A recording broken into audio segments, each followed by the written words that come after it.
नमस्कार दोस्तों, आप सभी का स्वागत है इस वीडियो में। ये D++ PYQ है के वीडियो हैं और इसी क्रम में जो है हम 2014 से लेके 2021 तक के जितने भी D++ SST TGT के पेपर हुए हैं उन सभी को एक एक करके देखेंगे। इस पहले वीडियो में हम हिस्ट्री के क्वेश्चंस देखेंगे। इसके बाद में हम बाकी सब्जेक्ट के क्वेश्चंस को भी आगे ऐसे ही डिस्कस करेंगे। ये मेरा पहला वीडियो है यूट्यूब पे, तो आप लोग कमेंट करके ज़रूर बताइएगा कि कुछ इम्प्रूवमेंट कर सकते हैं और कोई सुझाव हो तो ज़रूर दीजिएगा। चलिए स्टार्ट करते हैं। पहला क्वेश्चन देखते हैं कि निम्नलिखित में से कौन सा विकल्प रविन्द्रनाथ टैगोर द्वारा अपनी नाइटहुड की उपाधि को त्याग कर अंग्रेज़ों पर अपना क्रोध व्यक्त करने के लिए एक प्रेरण था। तो इसमें जो है जलियांवाला बाग हत्याकांड के बाद में रविन्द्रनाथ टैगोर जी ने अपनी नाइटहुड की उपाधि को छोड़ दिया था। और अब हम इसके क्रम में देखते हैं कि और क्या घटना थी ये।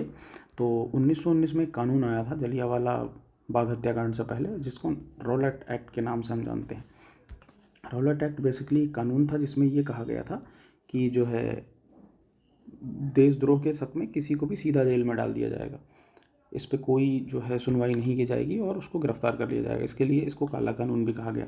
इसके चलते कई जगहों पर जैसे प्रदर्शन स्टार्ट शुरू हो गए। इसी क्रम में जो है पंजाब में दो व्यक्तियों को गिरफ्तार कर लिया जाता है। एक थे डॉक्टर सैफुद्दीन किचलू और दूसरे थे सत्यपाल मलिक। इनकी गिरफ्तारी के बाद में वहाँ पे जो जनता थी वो काफ़ी नाराज़ हुई और 13 अप्रैल 1919 को जलियांवाला बाग नामक स्थान पर ये बैसाखी के दिन ये भीड़ इकट्ठा हुई और जनरल डायर ने जो है इन पे गोलियां चलवा दी।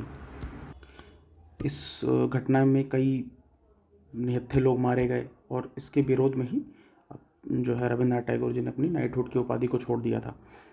अब इस समय जो है तत्काल वायसराय कौन था? गवर्नर जनरल नहीं, वायसराय। भारत का वायसराय कौन था? तो वो लॉर्ड चेम्सफोर्ड था भारत में। और इस घटना के बाद एक कमेटी का गठन किया गया जिसका नाम हंटर कमेटी था। और एक और व्यक्ति थे शंकर नायर। इन्होंने भी जो है वायसराय की कार्यकारिणी से इस्तीफा दे दिया था इस घटना के बाद में, एग्जीक्यूटिव काउंसिल से। तो जो है ये पूरा एक घटनाक्रम था। नेक्स्ट क्वेश्चन देखते हैं, किस वर्ष में चिन्हट युद्ध में अंग्रेज़ों को पराजय का सामना करना पड़ा था? तो ये प्रश्न इसलिए भी इम्पोर्टेंट हो जाता है क्योंकि अंग्रेज़ों को ये घटना जो है वो 1857 की क्रांति से संबंधित है। तो उस क्रांति के समय में अंग्रेज़ों को बहुत कम ही जगहों पे, मुझे लगता है सिर्फ एक इसी जगह पे हार का सामना करना पड़ा था। तो ये घटना जो है आपकी 30 जून 1857 को जो है घटित हुई थी। और चिन्हट जो है ये लखनऊ के पास में एक स्थान है। इसमें अवध की सेना का जो नेतृत्व कर रहे थे वो मोहम्मद अहमदुल्ला शाह कर रहे थे और अंग्रेजी सेना का नेतृत्व हेनरी लॉरेंस कर रहा था। और इसमें अंग्रेज़ों की जो है हार हुई थी। नेक्स्ट क्वेश्चन देखते हैं, तीसरा नंबर, सिपाहियों के साथ ने भी मिलकर दिल्ली को लूटा, जिसके प्रभाव में दिल्ली 11 मई 1857 को अंग्रेज़ों के नियंत्रण से बाहर चली गई। तो वो कौन से व्यक्ति थे जिन्होंने सिपाहियों का साथ दिया था 11 मई 1857 को, जब जो है सेना दिल्ली पहुंची थी? तो वो सामान्य जनता। इसका आंसर जो है ऑप्शन सी होगा, सामान्य जनता। इसमें अब हम ये बैकग्राउंड समझते हैं कि क्रांति की शुरुआत जो है वो 10 मई 1857 को मेरठ से शुरू हुई। 20वीं नेटिव इन्फेंट्री मेरठ की ये दिल्ली की तरफ कूच करती है और दिल्ली में एंटर कर जाती है। दिल्ली में एंटर करते ही जो है ये सबसे पहले क्या करते हैं, ये जो है वहाँ पहुँचते हैं और बहादुर शाह जफ़र, उस समय मुग़ल बादशाह था, जो नाम के ही बादशाह थे, इनको जो है अपना जो है नेतृत्वकर्ता मानते हैं और इनकी नेतृत्व में आंदोलन को आगे बढ़ाया जाता है। और 11 मई 1857 को जो है दिल्ली को लूट लिया जाता है और दिल्ली जो है अंग्रेज़ों के नियंत्रण से बाहर चली जाती है। सामान्य जनता भी इसमें सैनिकों का साथ देती है। उस समय गवर्नर जनरल जो भारत में था वो लॉर्ड कैनिंग था और यही बाद में जो है 1857 की क्रांति के बाद में पहला वायसराय भी भारत का बनता है, लॉर्ड कैनिंग। और उस समय दिल्ली का जो नेतृत्व कर रहा था, यानी दिल्ली में जो सेना प्रमुख तैनात था, उसका नाम जॉन निकोलसन था। क्वेश्चन नंबर 4 देखेंगे, डरबन दक्षिण अफ्रीका के 1895 के नेटाल कांग्रेस के संस्थापकों में से किसी एक की पहचान करें। तो 1895 में महात्मा गांधी जी ने साउथ अफ्रीका के डरबन में नेटल कांग्रेस की स्थापना की थी। तो उसका सही आंसर जो है MK गांधी हो जाएगा। अब हम गांधी जी के बारे में थोड़ी सी जानकारी जो है देखेंगे। तो हम बेसिकली गांधी युग को दो भागों में पढ़ते हैं। एक पढ़ते हैं 1893 से लेकर 1915 तक का समय, इसमें गांधी जी साउथ अफ्रीका में रहे। और दूसरा चरण पढ़ते हैं जब वो भारत 1915 में भारत आ जाते हैं, और उनसे 1915 से लेकर 1948 तक का समय जो है गांधी जी का भारत में पढ़ा जाता है। और ये गांधी जी का दूसरा चरण हम कह सकते हैं, मतलब बांट के हम पढ़ते हैं थोड़ा सा। तो साउथ अफ्रीका में रहते हुए गांधी जी ने 3 चीज़ों की स्थापना करी। एक तो आपकी नटाल कांग्रेस हो गई, दूसरी चीज़ थी इंडियन एम्बुलेंस कॉप करके, जिसको 1899 में गांधी जी ने वहाँ पे बनाया था। और तीसरा था टॉलस्टॉय फॉर्म, इसको 1910 में गांधी जी ने जो है, एक व्यक्ति और थे उनके साथ मिलकर जो है शुरू किया था। इसके साथ साथ गांधी जी ने 2 चीज़ों का प्रकाशन किया, 2 समाचार पत्रों का प्रकाशन भी अफ्रीका में किया। एक था इंडियन ओपिनियन और दूसरा था फीनिक्स। इन दोनों समाचार पत्रों का जो ना वहाँ पे चलाया था। इसके बाद में हम देखते हैं कि 9 जनवरी 1915 को गांधी जी भारत वापस आ जाते हैं, और इस दिन को ही हम प्रवासी भारतीय दिवस के रूप में अभी मनाते हैं। तो उसके बाद में गांधी जी के राजनीतिक गुरु के बारे में भी पूछ लेता है। तो गांधी जी के राजनीतिक गुरु जो थे वो आपके गोपाल कृष्ण गोखले जी थे। गोपाल कृष्ण गोखले जी ही वो व्यक्ति थे जिनके आदेश पर गांधी जी 1915 में आते हैं, 1916 में पूरे भारत का भ्रमण करते हैं, और फिर 1917 में बिहार जाकर वहाँ के जो चंपारण में नील विद्रोह हो रहा था उसमें पार्टिसिपेट करते हैं। और भारत में उन्होंने 2 समाचार पत्र चलाए थे, एक का नाम था यंग इंडिया और एक नवजीवन था। उसके अलावा हरिजन नाम का एक मैगज़ीन भी उन्होंने भारत में प्रकाशित किया था।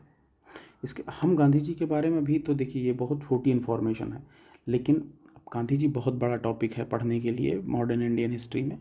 तो पहले हम PYQ कर लेंगे, इसके बाद में हम कोशिश करेंगे कि ऐसे छोटे छोटे इंडिविजुअल टॉपिक जो है एक एक जो आपके एग्ज़ाम के लिए इम्पोर्टेंट है उसको हम जो है आगे कंटिन्यू करने की कोशिश करेंगे। और आप लोग भी बताइएगा कि कौन से वो टॉपिक हैं जिनको मैं कवर कर सकता हूँ। मैं पूरी कोशिश करूँगा उन पर वीडियो बनाने की।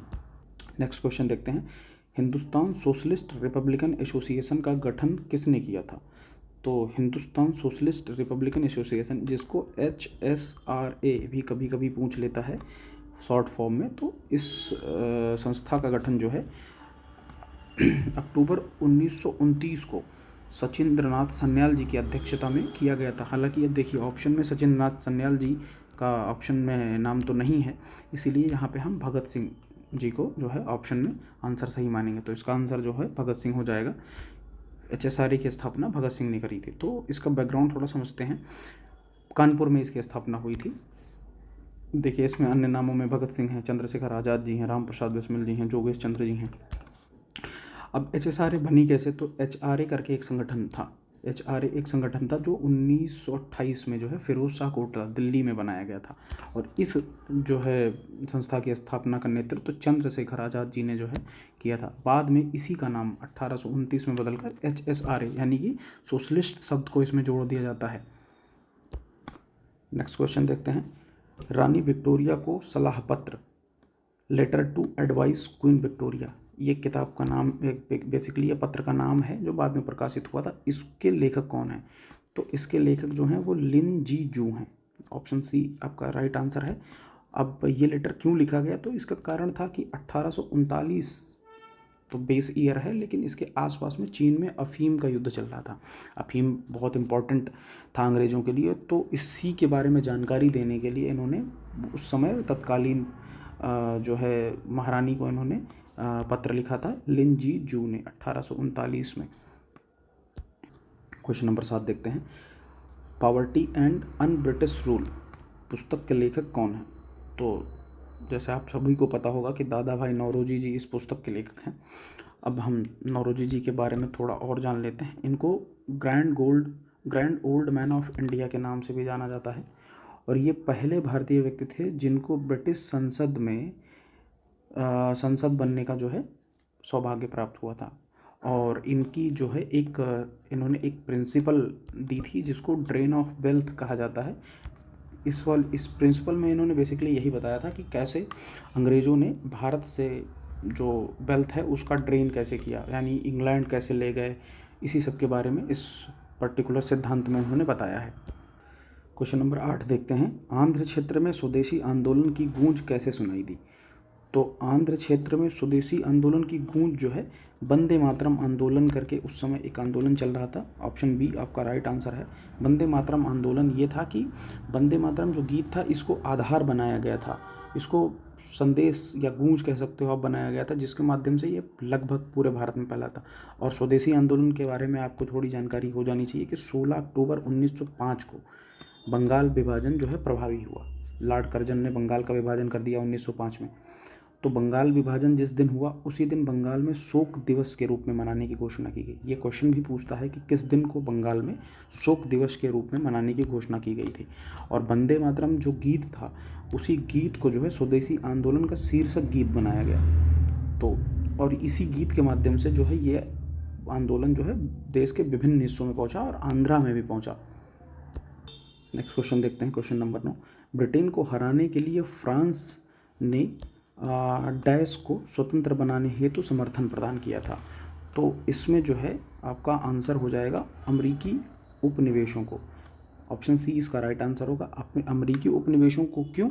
क्योंकि क्या था कि फ्रांस और इंग्लैंड के बीच में एक युद्ध चल रहा था जिसको हम सप्तवर्षीय युद्ध के नाम से जानते हैं। देखिए, सप्तवर्षीय युद्ध के नाम से हम इसको जानते हैं, जो 1756 से लेकर 1763 के बीच में चला, फ्रेंच और इंग्लिश के बीच में। अब इसमें क्या होता है कि फ्रेंच हार जाते हैं, और फ्रेंच जब हार जाते हैं तो उनको अब बदला लेने का एक मौका चाहिए होता है। तो वो अमेरिका में जो है, जो अमेरिका में इंग्लैंड और इन सबका उपनिवेश था उसको स्वतंत्र कराने की कोशिश करता है फ्रांस, और अमेरिकी उपनिवेशों को जो है स्वतंत्र कराने में मदद भी कर देता है।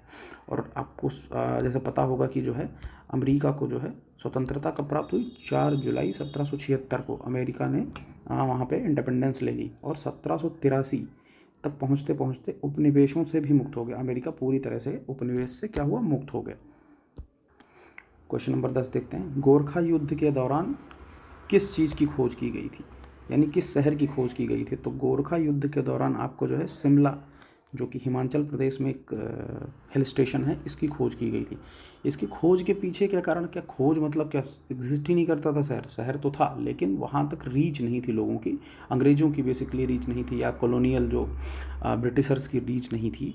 और ये रीच होती कैसे है, क्यों होती है, इसका इम्पोर्टेंस क्या है, तो आगे हम देखते हैं कि जो आंग्ल नेपाल युद्ध हुआ था, जिसको गोरखा युद्ध के नाम से भी हम जानते हैं, ये हुआ था आपका 1814 से लेकर 1816 के बीच में। और इस युद्ध के समाप्त होने पर एक संधि हुई थी जिसको हम सुगौली की संधि के नाम से जानते हैं। सुगौली की संधि से युद्ध समाप्त हुआ था। क्वेश्चन भी एक अपने आप में इम्पोर्टेंट हो जाता है, डेट इम्पोर्टेंट हो जाती है, किस साल में हुआ था और कौन सी संधि से ये समाप्त हुआ था। तो आप इस सब का भी वो है थोड़ा ध्यान रखिए, क्योंकि ये क्वेश्चन एग्जैक्ट सेम क्वेश्चन कभी नहीं पूछेगा, हमेशा उससे रिलेटेड क्वेश्चन ही पूछता है, या थोड़ा बहुत मॉडिफाई करके क्वेश्चन को जो है पूछा जाता है। तो शिमला जो है, और एक इम्पॉर्टेंस शिमला की और थी ये कि शिमला जो है अंग्रेज़ों की ग्रीष्मकालीन राजधानी थी। अब ग्रीष्मकालीन राजधानी के पीछे का कारण आप देखो, आप लोगों को मैं बता रहा हूँ, क्योंकि अंग्रेज़ों के लिए इंडियन जो प्लेन का क्लाइमेट है वो सूटेबल नहीं है। यहाँ पे इंडियन प्लेन में बहुत गर्मी पड़ती है, जो कि अंग्रेज़ों के लिए अच्छी नहीं थी, इसीलिए उन्होंने हिल स्टेशंस खोजे नए नए, जैसे शिमला हो गया आपका, दार्जिलिंग हो गया, डलहौजी हो गया, ऐसे सारे बहुत सारे उन्होंने हिल स्टेशन बाद में डिस्कवर किया, और वहाँ पे ये गर्मियों के मौसम में वहाँ शिफ्ट हो जाते थे, वहाँ से ऑपरेट करते थे अपना जो है रूल। क्वेश्चन नंबर 11 देखते हैं, निम्नलिखित में से कौन सा क्षेत्र स्वतंत्रता की पहली लड़ाई के दौरान अंग्रेज़ों के नियंत्रण के अधीन नहीं था। तो इसका आंसर डी होगा। डी क्यों होगा, क्योंकि 1798 में लॉर्ड वेलेस्ली की सहायक संधि आती है, जिसके माध्यम से जो है लॉर्ड वेलेस्ली अपने आसपास के राज्यों में जो है एक सहायक संधि प्रस्ताव करता है। तो सहायक संधि स्वीकार करने वाला सबसे पहला जो राज्य था वो हैदराबाद ही था। तो 1857 की क्रांति जो है स्वतंत्रता की पहली लड़ाई भी थी, आपको ये भी पता है। और हैदराबाद की स्थापना जो है वो आपके चिनकलिस खां, जिसने निज़ामुल मुल्क की पदवी ली थी, इसने स्वतंत्र हैदराबाद राज्य की स्थापना करी थी। और 1798 में, जैसे कि मैंने बताया कि 1798 में सहायक संधि स्वीकार करने वाला ये पहला राज्य था। तो सहायक संधि ये पहले ही स्वीकार कर चुका था, तो इसलिए 1857 की क्रांति में जो हैदराबाद था वो अंग्रेज़ों के अधीन नहीं था, क्योंकि जो सब पहले से ही अलाइंस में था वो उसको अधीन करने की क्या ज़रूरत है। तो इसीलिए जो है हैदराबाद निज़ाम या हैदराबाद स्टेट जो है ये आंसर उसका होगा। क्वेश्चन नंबर 12 देखते हैं। 1791 के संविधान के तहत राष्ट्रीय असेंबली का नियंत्रण करती थी। राष्ट्रीय असेंबली किसका नियंत्रण करती थी, क्वेश्चन ये पूछ रहा है। और ये फ्रांस की क्रांति से संबंधित प्रश्न है आपका कि 1791 फ्रांस की क्रांति, आप सभी को पता है कि 1789 में फ्रांस की क्रांति होती है और फ्रांस की क्रांति के बाद में वहाँ राजशाही को ख़त्म कर दिया जाता है। अब राजशाही को ख़त्म कर दिया जाता है तो और राष्ट्रीय असेंबली जो है वो एक कानून बनाती है, 1791 में अपना संविधान बना लेती है। और संविधान किसके लिए बनाया जाता है, राजा और मंत्रियों का नियंत्रण करने के लिए ये कानून जो है आपका बनाया जाता है। क्योंकि फ्रांस की क्रांति अपने आप में ही बहुत बड़ा टॉपिक है, मतलब पूरी एक चैप्टर ही है क्लास 9th की NCERT में। तो आप लोग को अगर इस पे डिटेल में वीडियो चाहिए तो आप इसके लिए कमेंट कर सकते हो। तो मैं कोशिश करूँगा कि इस पर एक डिटेल वीडियो बनाई जाए जिसमें जो ट्रेंड है या जो पैटर्न है DSSB का क्वेश्चन पूछने का, फ्रांस की क्रांति से भर भर के क्वेश्चन पूछते हैं एकदम। आप मान के चलो कि जो है किसी किसी साल में तो 7 से 8 क्वेश्चन पूछ लेते हैं ये लोग। तो ये बहुत बड़ा और डिटेल टॉपिक है, तो मैं कोशिश करूँगा कि इस पर पूरा जो है वीडियो बनाऊँ। क्वेश्चन नंबर 13 देखते हैं। 1789 के ग्रीस मौसम में बस्तील पर आक्रमण के बाद एक महत्वपूर्ण कानून को प्रभावी बनाया गया। उस कानून को क्या कहते हैं? आप सभी को पता है कि 1789 में जो है फ्रांस में क्रांति हुई थी। जुलाई 1789 में फ्रांस में क्रांति हुई और फ्रांस में राजशाही को समाप्त कर दिया गया। तो उस समय क्या था कि फ्रांस पे राजा का नियंत्रण था। तो इसका सही आंसर जो होगा वो होगा नियंत्रण का उन्मूलन। अब इसका क्रम था कि जो है 14 जुलाई 1789 यानी 14 जुलाई 1789 को जो है फ्रांस की क्रांति होती है और बास्तील एक किला था इनका, जो कि राजा के घमंड का प्रतीक मानते थे वहाँ के लोग, उस पर आक्रमण कर देते हैं। अब वही बात है कि इसकी कहानी बहुत इंटरेस्टिंग और बहुत बड़ी है। तो आप इतना समझो अभी कि बास्तील पर आक्रमण होता है और बास्तील को गिरा दिया जाता है। इसी क्रम में जब ये हो जाता है, राजा एकदम बिल्कुल निष्क्रिय हो जाता है, तो 4 अगस्त 1789 को राष्ट्रीय सभा के अधिवेशन में एक कानून पारित किया जाता है जिसने सभी विशेषाधिकार को समाप्त कर दिया और नियंत्रण का उन्मूलन कर दिया। तो इस प्रश्न का जो सही आंसर होगा वो यही होगा कि इसमें नियंत्रण का उन्मूलन कर दिया गया, राजा के नियंत्रण का उन्मूलन। बेसिक क्वेश्चन पूछने का कारण ये है। क्वेश्चन नंबर 14 देखते हैं। 18वीं शताब्दी में लंदन त्रिकोणीय व्यापार नेटवर्क का केंद्र था, जिसमें इंग्लैंड, अफ्रीका और कौन एक देश शामिल था। तो त्रिकोणीय व्यापार का नेटवर्क से मतलब यह है कि एक व्यापार होता था जो 3 देशों के बीच में होता था। और वो 3 देशों के बीच में व्यापार कैसे होता था कि 3 बंदरगाहों के बीच में व्यापार को त्रिकोणीय व्यापार के नाम से जानते हैं, जिसमें 3 बंदरगाह होते थे। इंग्लैंड होता था, अफ्रीका होता था और आपका अमेरिका होता था। और ये एक दास आधारित व्यापार था, इसमें दासों का ट्रेड होता था। अब आपको मैं समझाता हूँ कैसे होता था कि जो है ये आप ऐसे समझ सकते हो कि ये आपका इंग्लैंड हो गया, ये आपका अमेरिका हो गया और ये आपका अफ्रीका हो गया। इंग्लैंड क्या करता था, अफ्रीका से दास उठाता था, अमेरिका में बेचता था। और अमेरिका में यहाँ पे जो है दास क्या करते थे, काम करते थे, कच्चे माल का उत्पादन करते थे और वो माल को वो इंग्लैंड भेजते थे। इसमें इंग्लैंड जो है अपना फ़ायदा उठाता था। तो इसी को जो है हम कहते हैं त्रिकोण नेटवर्क या त्रिकोणीय व्यापार नेटवर्क। इसमें कौन कौन सा देश शामिल था, तो इसमें जो है आपका इंग्लैंड था, अफ्रीका था और अमेरिका। ये 3 देश जो है इस त्रिकोणीय व्यापार में शामिल थे। नेक्स्ट क्वेश्चन देखते हैं। Question number 15। निम्नलिखित में से एक विकल्प फ्रांसीसी समाज के तीसरे वर्ग में शामिल नहीं था। तो इससे पहले कि हम फ्रांसीसी वर्ग को समझना पड़ेगा। क्या था कि उस समय फ्रांस का जो वर्ग था वो 3 हिस्सों में डिवाइड था, 3 हिस्से थे इसमें, जिसके पहले हिस्से में जो है आपका पादरी आता था, दूसरे हिस्से में जो है आपका राजा या कुलीन वर्ग आता था, और तीसरा स्टेट जो था, इसको स्टेट बोला जाता था। First state, second state, third state. तो थर्ड स्टेट में जो है आपकी साधारण जनता आती थी। अब साधारण जनता के अंदर जो है बड़ा व्यापारी भी था और उसके बाद में छोटे व्यापारी थे, किसान थे, मजदूर थे आम आदमी बेसिकली थे। तो अब इसमें क्वेश्चन पूछ रहा है कि जो है इस विकल्प में फ्रांसीसी समाज के तीसरे वर्ग में कौन शामिल नहीं था। तो कामगार और किसान शामिल थे, न्यायालय के अधिकारीगण भी शामिल थे और बड़े कारोबारी भी शामिल थे। इसमें कौन नहीं शामिल था, तो वो थे अधिशासी निकाय, यानी कि इसका ऑप्शन सी सही होगा। अधिशासी निकाय जो थी वो इस तीसरे स्टेट के अंदर नहीं शामिल था। क्वेश्चन नंबर 16 देखते हैं। लॉर्ड वेलेस्ली द्वारा किस वर्ष में सहायक गठबंधन की प्रणाली का गठन किया गया था। तो जैसे कि मैंने अभी थोड़ी देर पहले आपको बताया कि 1798 में वेलेस्ली ने एक सहायक संधि शुरू करी थी, जिसके तहत जो है ये राज्यों से सहायक संधि करता था और कुछ जो है नियम कानून बनाए जाते थे जिसके तहत राज्य अंग्रेज़ों की सहायता करते थे। तो सहायक संधि का जनक जो है वो लॉर्ड वेलेस्ली को कहा जाता है और इसी क्रम में हैदराबाद पहला स्टेट था जिसने जो है सहायक संधि स्वीकार कर दी। वैसे तो देखिए सहायक संधि वेलेस्ली की शुरू करी गई भारत में व्यवस्थित तरीके से थी, लेकिन इसका प्रयोग अगर पूछे कभी कि पहली बार किसने प्रयोग किया था, ये भी क्वेश्चन पूछता है। हालांकि DSSS भी शायद अभी तक इसने नहीं पूछा है, लेकिन पूछ सकता है। तो आप ये भी ध्यान रखिएगा कि डुप्ले ने पहली बार इस संधि का प्रयोग किया था। डुप्ले कौन था, ये फ्रांसीसी गवर्नर था। इसने भारत में सहायक संधि का जो है प्रयोग किया था और इसको सुचारू रूप से चलाया किसने था, तो वो वेलेस्ली ने चलाया था। क्वेश्चन नंबर 17 देखते हैं। 20वीं सदी में किस प्रमुख समुदाय को औद्योगिक कामगारों में परिवर्तित कर दिया गया। तो ये थे किसान और कारीगर।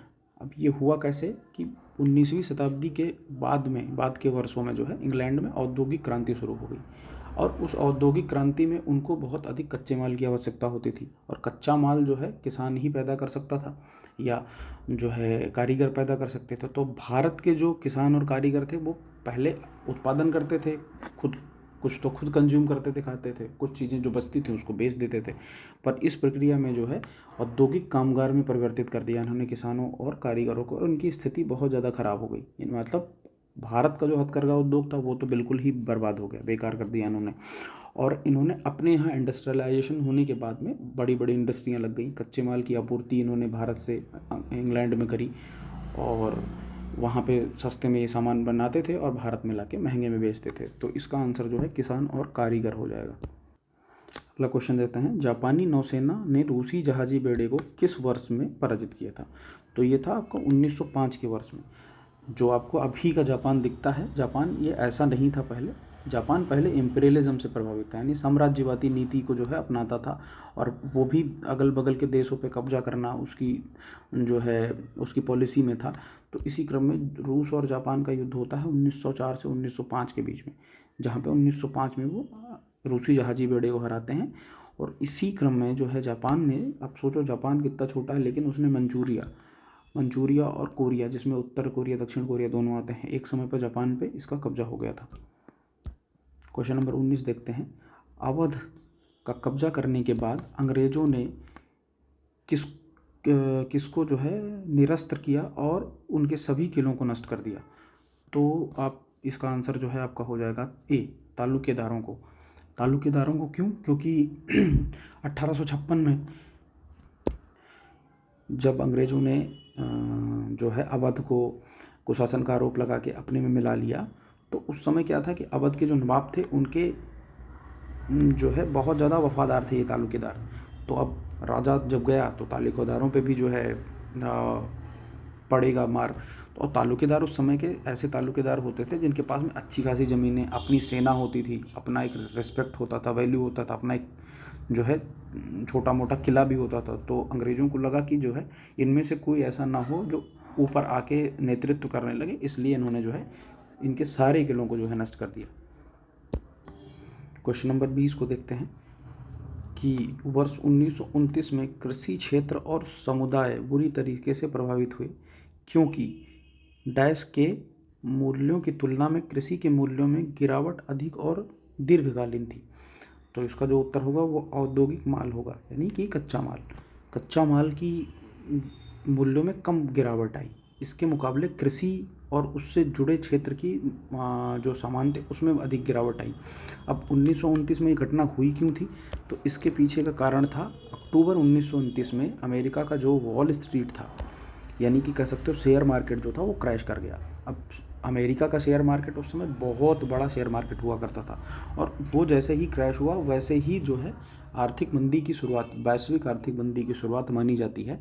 और अमेरिका इसके चपेट में तो आया ही आया, इसके साथ साथ उसने पूरे विश्व को, लगभग जितने देश थे जो अमेरिका के साथ ट्रेड करते थे वो सब इसके चपेट में आ गए।